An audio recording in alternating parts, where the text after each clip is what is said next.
So one of the things that I've started taking as a result of my L4, L5 360 fusion surgery is I've started taking some calcium supplementation. It's a product from Nature Made. I'm not endorsing any product. I have no affiliation with them whatsoever.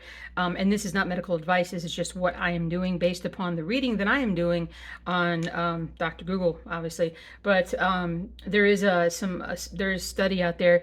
And there are studies out there that show that if you have vitamin D deficiency, that can lead to calcium deficiency and ultimately like osteoporosis. Well, when you need your bones to fuse and to actually remodel and fuse, if you are either calcium deficient or vitamin D deficient, you're just not going to fuse very well. So if you don't know if you have that deficiency or not, and you can, anybody can do that blood test for you.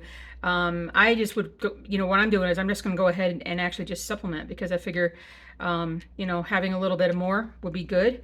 My only concern is that the reasons why I never have done much of this in the past is because about 10, 15 years ago, I went through a little spate of having kidney stones when I was taking some calcium D3, and but I've been past that for years now, so hopefully this won't flare. But I'd rather have maybe an issue with kidney stones and then but have my back fused really well. That's important to me.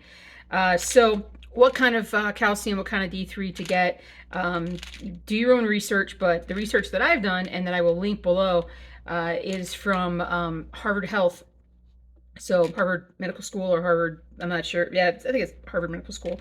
So what they basically say is you want to take the vitamin D, needs to be vitamin D3, as in cholecalciferol. You want that to be instead of like any other kind of form of D3 or whatnot, but it needs to be, that's the biologically active stuff. That's the stuff that you're going to want. And then calcium, the recommended daily intake roughly is about, they talk about calcium citrate and calcium carbonate. Now, calcium carbonate is cheaper, which is why I got this, and it will absorb really well. Calcium citrate apparently can absorb better, but it's a bit more expensive. Maybe you guys can look and research yourself.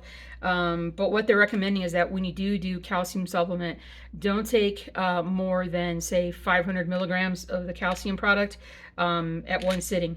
Your digestive tract, your body metabolism cannot absorb more than 500 milligrams in a sitting, which is why on the back of this label, it actually says you can take a tablet 1 to 2 times daily. I don't know if you can read that. Probably not. Anyway, so that's what I'm going to do to try and see if I can speed up my healing time in this. It was sort of I don't want to say it was like it was kind of a random study. I think they found people who were taking the calcium supplement, compared them against people who weren't taking anything, people who were just taking calcium, people who were taking calcium and D3. And the people taking calcium and D3 basically had, their pain was better, faster, and they were back to work faster, and just everything was faster. So, willing to try whatever to kind of get myself to heal as well. This is a big surgery, going through a lot here. So, let's heal as well as we can.